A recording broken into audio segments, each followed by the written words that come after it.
میر علی شاہ صاحب کے پاس ایک شاہ صاحب آئے تو دم کراتے رہے 5-6 مہینے. پیر صاحب مسجد میں جاتے تھے تو 5 ٹائم وہ آتے جاتے پھونک مارتے تھے.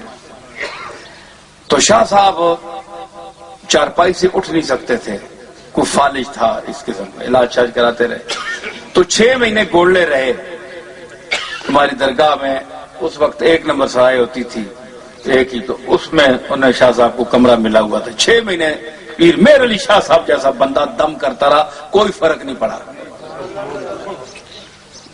سنو غور سے.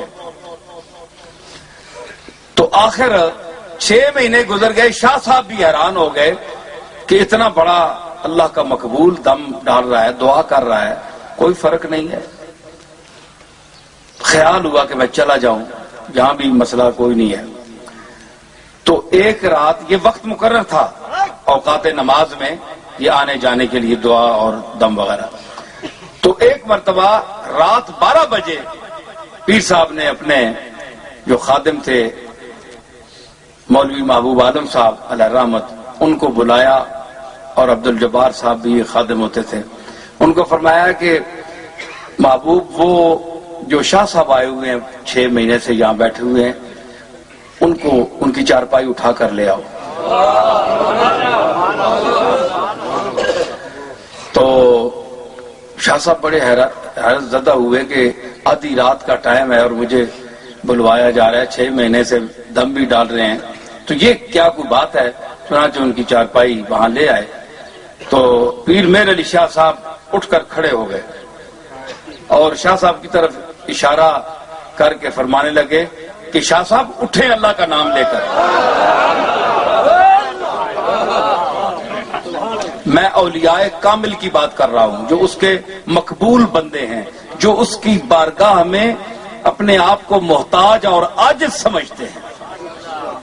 فرمایا اٹھو.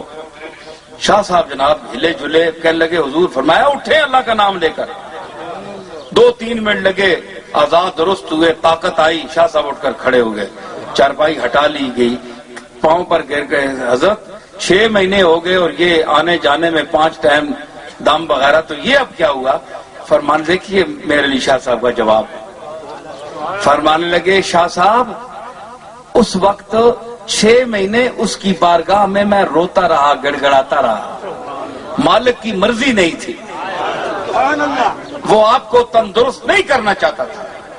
میرا کام تھا, عاجز تھا, آپ کے لیے روتا رہا, التجائیں کرتا رہا, اس کی بارگاہ میں سر بسجود ہوتا رہا, روتا رہا, التجائیں کر کر کے. آج میرے دل میں اچانک یہ ڈالی گئی بات کہ مہر علی اب میں شفا دینے پر آمادہ ہوں, اس کو بلاؤ.